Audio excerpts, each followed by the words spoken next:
আসসালামু আলাইকুম রহমতুল্লাহি বারকাত। আজকে আলোচনা করব কোন দোয়া পড়লে 40 বছরের গুনাহ মাফ হয়ে যায়।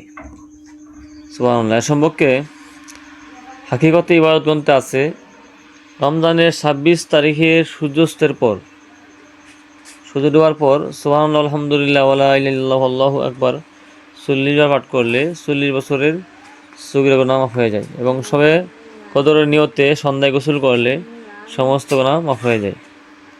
এখানে দুইটা আমল, একটা হলো যে 40 বার সুবহানাল্লাহ আলহামদুলিল্লাহ ওয়ালা ইলাহা ইল্লাল্লাহু আল্লাহু আকবার এবং পড়লে 40 বছরের গুনাহ মাফ হয়। এবং সন্ধ্যার পরে যদি কেউ গোসল করে শবে কদরের নিয়তে, তাহলে তার জীবনের সমস্ত গুনাহ মাফ হয়ে যায়। এটা হলো সগীরা গুনাহ। জন্য আমরা রমজান মাসের 26 তারিখ আসলে এই আমলটা করব। তাহলে আল্লাহ রাব্বুল আলামিন আমাদেরকে এই ফজিলতটা দান করবেন। ভিডিওটি শেয়ার করে দিবেন যাতে অন্য মুসলমানরা জানতে পারে।